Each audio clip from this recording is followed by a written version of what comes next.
Welcome to the DFS Build. I'm Kevin Roberts, joined with Taylor Smith. We're going to break down the 7-game DraftKings slate for Thursday, March 7th. This video is sponsored by DFS Hero, a really nice lineup optimizer that you can use to score a takedown. Hit the link in the video description below for a 15% discount. Hopefully you can win with that tool. Taylor, we have a nice 7-game slate. Yesterday was a effing disaster for yours truly. How'd it go for you? Fine until the very end, which is not what you want. Yeah, the classic tease. That's what we get for following and tracking along for our scores. But I digress. We do have a pretty fun slate on hand here. I'm optimistic per usual. Right away, we got the Nets and the Pistons in Detroit. The Nets are 2.5-point road favorites. A little surprising, even though the Pistons suck. 216 total. Who stands out for Brooklyn? Well, they do have a very low total, but they're also very limited. Let's see. It looks like they have 9 guys with Walker in, which is not a lot. At least 9 in the rotation that I see. If he's out, then it's going to be just a smorgasbord of Nets, I assume, which is obviously not ideal. So I am getting plenty of them right now, with Walker being the headliner at 4.6. Guard forward eligible, projected to start. Good matchup against Detroit. Oh, but it doesn't feel great if he's dealing with an illness. Nick Claxton is a guy I'm getting to a lot as well, which is kind of par for the course. No Simmons and no Day'Ron Sharp, so really no backup center for them. Trendon Watford, I guess, will be in the rotation, but Claxton looks like the guy there. Who else? Mikal Bridges looks fine. 7-1's not really too expensive. Good matchup for him, too. Jalen Wilson is a guy I guess will look better if Walker's out. Potentially will start. Don't really see any issue with that. The other guys we're looking at are like Dennis Schroeder is kind of priced up at this point, but still rates out decently enough. So looks like it's going to be plenty of Brooklyn either way, which is not fun, but it's necessary. Yeah, I'm with you. I'm in the same boat. I think the only note would be if Lonnie Walker does play at almost 25% ownership and obviously significantly more in single entry, that might be a good fade if we can find value around that same price range that we like. Obviously, if he's out, I'm with you. Jalen Wilson could be interesting at 3.4K. Even Dennis Smith at 4.3 could be viable on this slate. All right, moving over to the Pistons. Cade Cunningham looks really good to me. 7.6 is too cheap, has good projection, 28% boom rating. He is carrying a little bit of ownership, 13%, courtesy of DFS Hero at the moment. But, I mean, I like everything I'm seeing. Obviously, Jalen Duren is too cheap. Am I crazy for liking the Pistons a little bit, not even just as run backs, but just in general? Yeah, I'm getting more than I thought. As of now, they're the 6th. The team I'm getting to the 6th most, if that makes sense, as in multiple players per lineup. Yeah, like you said, Cade looks really good for 7.6. Duren's only 6.5. He's come down quite a bit. He was over 7K there for a little bit. Don't mind him, especially as kind of a Claxton pivot. If Claxton's going to be more popular, Duren looks good. Fontecchio is a guy popping a little bit for me at 4.2. I think he looks like a reasonable value, just because he's kind of playing a bigger role than he did for Utah. Don't mind that. Ivy's only 5.5. Isaiah Stewart's only 4.9. Like, they're all kind of cheap. And I guess that's the reason that they're kind of getting into lineups. So it's not like a team I'm generally go out of my way to target, but tonight I appear to be getting there. Yeah, I'm not racing to go get Duren. I think the price play is what really stands out for me. He is a little bit too cheap. Cade in 2 meetings with the Nets has averaged 49 fantasy points. He is the play for me out of Detroit. And I will mention Ozar Thompson. The minutes continue to be there. He's only 5.4K. He does sometimes have foul trouble, and he obviously isn't always super reliable, but I really like the burn for him. Moving on to the next game, pretty enticing DFS environment with the Timberwolves visiting the Pacers in Indiana. The Pacers are 1.5-point home favorites. The total is a really nice 227.5. I haven't really mentioned any of the injury news for these games. I will start out by telling Karl Anthony Towns is out. That's pretty huge. Frees up Anthony Edwards considerably and kind of puts a lot of value plays for the Timberwolves in play as well. So starting with Minnesota in this game, who are you liking the most? Certainly, Kyle Anderson's going to be one of the chalkier players on the slate, but it's good chalk. Likely to start with Towns out. 4.3, I imagine he'll be pushing 6K here before long, so we're getting him at quite the discount. And obviously, it's a great matchup at Indiana. Pace-up spot for them. Edwards is really not looking that popular. I see him around 10 to 15% ownership, which is pretty light considering he gets a nice usage boost without Towns, and he's 8-8. I think that's a reasonable price tag on him. We could see him come up to over the next few weeks with Karl Anthony Towns out. No, don't know why I said his whole name there. Rudy Gobert for 7.5 playing center. Obviously, Towns being gone kind of helps his rebounding upside. And then Conley, I think, for 5.2 is just a pretty good price tag on him. And the pace-up spot, I think, suits his game a little better than any other matchup would. So plenty of interest in these guys. I guess Naz Reid you can make a case for. Should see a few more minutes, too, off the bench. 5.4, so not like a great value, but certainly still playable in tournaments. Yeah, I think Edwards is the one that everybody's going to gravitate to beyond Kyle Anderson as far as like a high-end spend. Rudy looks really good. 7.5 is too cheap with Cat gone. 28% boom rating, second highest for the Wolves in this game. Kyle Anderson, for me, is an auto lock. I'm not thinking twice about it. If I'm doing one entry, he is in it. If I'm doing a lot of entries, maybe I won't go 100%, but it's going to be very, very heavy. I think the only other note would be Kyle Anderson is popping up in the optimal 50% of the time, so that's pretty good. And he's got a 36% boom rating. I just don't see much logic against slow-mo, and everything else you said checks out. For the Pacers, Tyrese Haliburton leads the way with a 43-point fantasy projection and a 23% boom rating. None of these Pacers are going to be owned despite Minnesota carrying ownership and this being a pretty good game environment.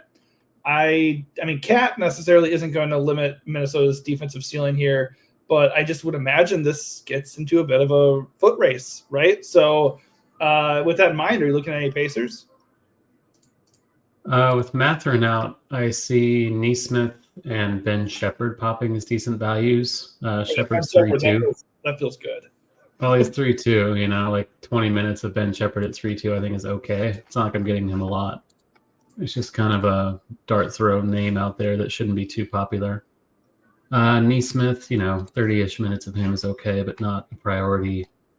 Not really looking at a ton else. Haliburton just not really getting in the lineups. I prefer Edwards at the exact same salary. Jalen Smith, I made a case for him the other day. It's just kind of a cheapie that's going to fly under the radar, but sub 20 minutes of Jalen Smith is not too alluring, in my opinion. Yeah, I don't feel amazing about Ben Shepherd. I mean, obviously, the 3.2, it is very cheap, so it's viable. I would feel a little bit better about Aaron Neesmith just because with no Mathurin, he's going to get 30+ minutes here, and he has been playing well when he isn't injured. Everybody else is just kind of there. Siakam is still too cheap, but it's not really a good spot. Really, same for Haliburton and Turner. It's not a good matchup for them at all because Conley and Rudy are still the defensive factors for the Wolves. So yeah, you can get to them. I just don't think they're priorities. All right, Miami and Dallas face off in Texas. The Mavs are 4.5-point favorites. They are back at full strength. Actually, they never were not at full strength, I think. Luka Doncic is probable after being questionable in a game-time call last time. So he's in. On the Miami side, Tyler Hero is out. Kevin Love is out. And Josh Richardson remains out as well. So a little bit of the usage to go around for Miami. Who on the Heat do you like tonight? Looks like Jimmy is getting into the most lineups for me at 8. What is he? 8-1, 8-3. So don't mind that. Caleb Martin, an okay value too with Hero out, like you said. But it is a good spot for Miami. They're underdogs on the road. They generally play at a slow pace, but Dallas is not good defensively. I don't mind Butler as kind of a semi-contrarian spend, but it's not like he's going to be unowned either, it appears. So not seeing too much here either, honestly. I don't hate the matchup, but the prices seem to have adjusted. Yeah, I mean, in theory, Rozier looks good at his price. He just has not been performing. I think for me, it's just going to be Bam and Jimmy. I don't really see a reason to force anybody else here, but I do really like both of them a lot, and I would agree the lean is towards Jimmy. On the other side, it's really just about Luka and Kyrie. I will keep noting that PJ Washington at 5.5K with the minutes he's getting, he's viable. If you get to PJ Washington, there are worse things that can happen to you on the slate. But yeah, it's all about are you going overweight on Luka tonight? It doesn't look like he's going to be that popular. So I see him around 10%. As of now, I have about 16, so I guess slightly over on him. I just did kind of a 150 lineup build just to see where things are. Looks like I'm paying up more for the Sacramento guys, for example. Bradley Beal, another guy I'm getting quite a bit of, Kevin Durant without Booker. So looks like there's kind of some upper mid-range stuff that looks a bit better than paying all the way up for Luka. But he is Luka. We've seen he's matchup proof. I'm not concerned about that. So I will be getting to him, but not like overwhelmingly so. Yeah, I mean, 5 straight games of over 70 fantasy points. That's pretty tempting, especially if he's going to be sub 12% owned. It's basically Luka here. I'm not really that interested in Kyrie. But if Luka is going to be unowned as we get closer to lock, I will probably adjust and be overweight. Raptors and Suns face off in Phoenix. You mentioned Devin Booker is out for the Suns. That remains true. And that's pretty much all that's really worth noting for them on a high level. For Toronto, Bruce Brown is out, and Scotty Barnes and Jakob Poeltl both remain out.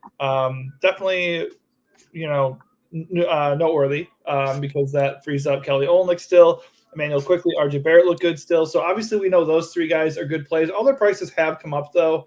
How do you feel about the price change, and are there any other Raptors that you like?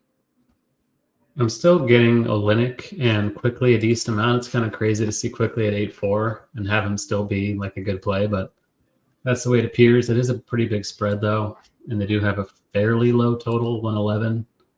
So not the best spot. I could see looking their way. Olynyk at 6.8 I think is fine, just because the role is there with Poeltl out. So that's okay, but this team in general is not really what I'm going to be overweight on.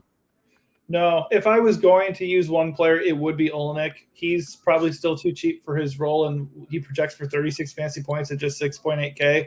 I like that. I like that he's not going to be super owned. So yeah, the other guys are fine, but Olynyk would be the guy I would lean towards. For the Suns, obviously, KD is going to stand out. He comes in with a 50-point projection and a 24% boom rating.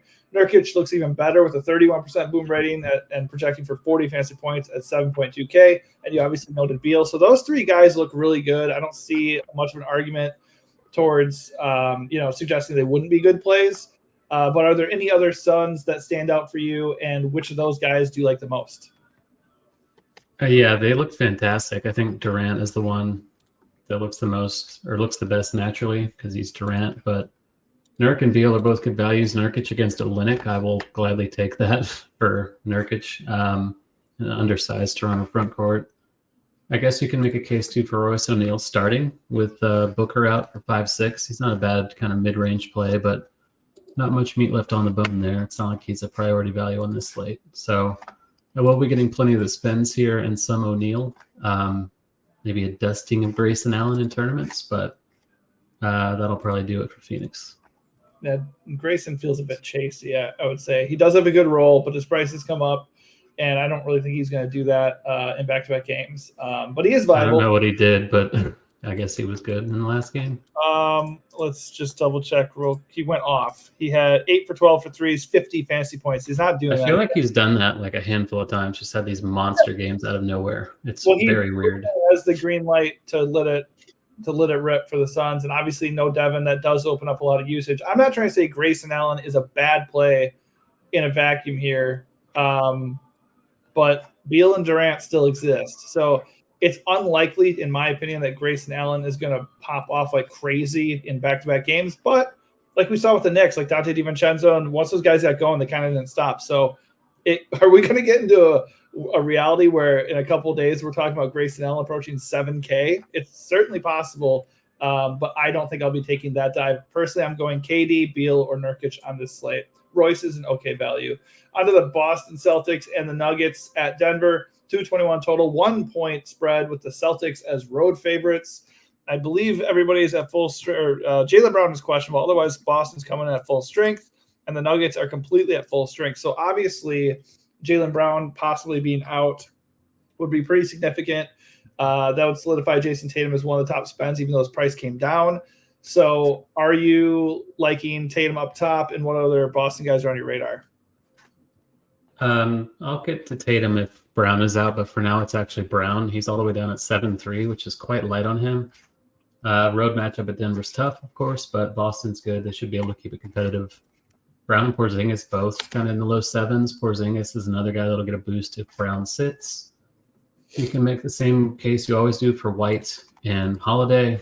More usage if Brown is out, but if everyone's in, probably just kind of Brown or bust for me. Yeah, if everybody's in, I don't really want anybody for Boston. I think it would be Brown or Porzingis if I did. And if he's out, Tatum would be the top priority, and then Porzingis right behind him. Over to Denver, Jokic obviously looks amazing like usual. It's not a good matchup, but he's still projecting for 58 fantasy points with a 27% boom rating. So it's Jokic. He's matchup proof. He's going to look good. And Jamal Murray feels pretty cheap at 7.7K. And neither of these guys are garnering enough ownership really in relation to the value and upside that they can provide. So for me, it's Jokic and Murray. I'm not that interested in any other Nuggets. How are you feeling? Yeah, I'm not getting much of them in general. I am getting the most of Murray for 7-7, but it's not like Boston's a good matchup. This is, I think, one of the best defensive teams in the league. Even if Denver's at home, they're expensive. Like Porter 6'8", we're not getting a discount there. Jokic over 11K, maybe a little discount, but not really a guy I'm going out of my way of tonight. There's certainly always a case to be made, but I'll be spending elsewhere, it looks like. Yeah, worth noting, Jamal Murray had 53 fantasy points when they faced Boston earlier this year, and Jokic had 63. So they obviously can thrive despite a tough matchup, and it is in their home base. But I don't want to go out of my way to get Nuggets. All right, Bulls and Warriors at Golden State here, 223.5 total. The Bulls are 8-point road dogs, as they should be. You get the big three, Vooch, DeMar, Kobe White looking decent and projecting pretty well. They do not project for any ownership. Not really the good matchup that it was earlier in the year at this point, though. So how are you feeling about the Bulls? Yeah, there's not much here for me either. I got to quite a bit of Vooch and Kobe White last night, but tonight they're kind of secondary pieces up, both above 8K now. Both have been under 8K for quite a while since Levine went out. But all three of these guys, DeRozan too, is over 8K. So now that they're priced up, it's not the most alluring thing. Dosunmu is just going to play 40-ish minutes. So if you want to toss him out there, I think that's okay. But Chicago, not as alluring as they were yesterday. No, I think if anything, the guy that would stand out is weirdly going to be Alex Caruso, because you're shaving like 1,000 off the salary compared to Dosunmu, and this guy's pushing for 35 minutes right now. So I'm not, trying to force Alex Caruso into my lineup. And by the way, AO is a totally solid play, even at 6'3" now. But I just think he does stand out a little bit at that price point.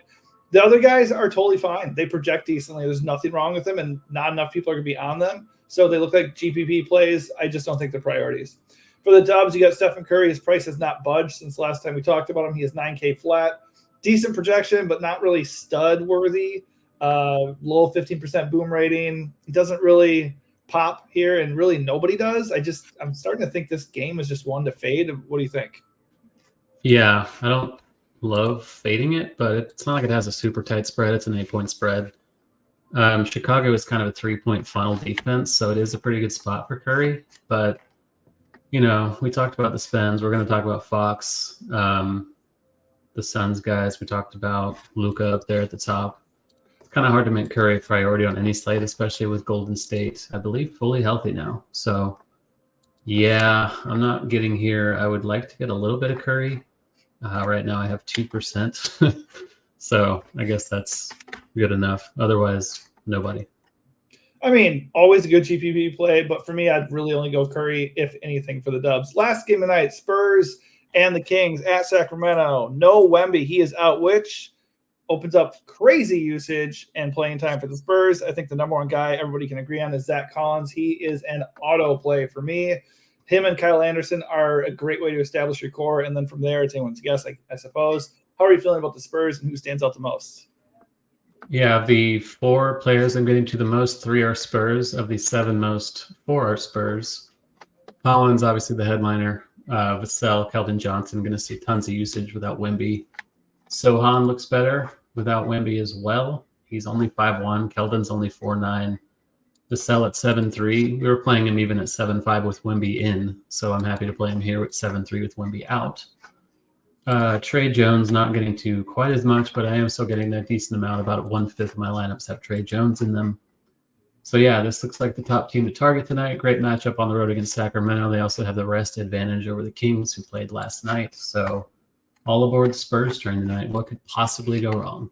Right. Because of that, the risk baked into a pretty hefty spread here. I'm okay with going away from Devin Vassell and getting different up top because it's not like he's cheap. He's a great play. Don't get me wrong. But it's not like he's cheap and there's real blowout risk here. I'd be more likely and I just feel more comfortable going with the cheaper guys. Zach Collins is an auto play. Keldon Johnson, assuming he comes off the bench again, I feel like he would be blowout proof at that point. And plus, he's sub 5K. I think the top three guys for me are going to be Collins, Keldon, and Trey Jones just because he's directing the offense and projects decently. Worth noting, Zach Collins, we're not just talking out of our butt here. He is in the optimal 80% of the time. So I don't think you want to fade Zach Collins tonight.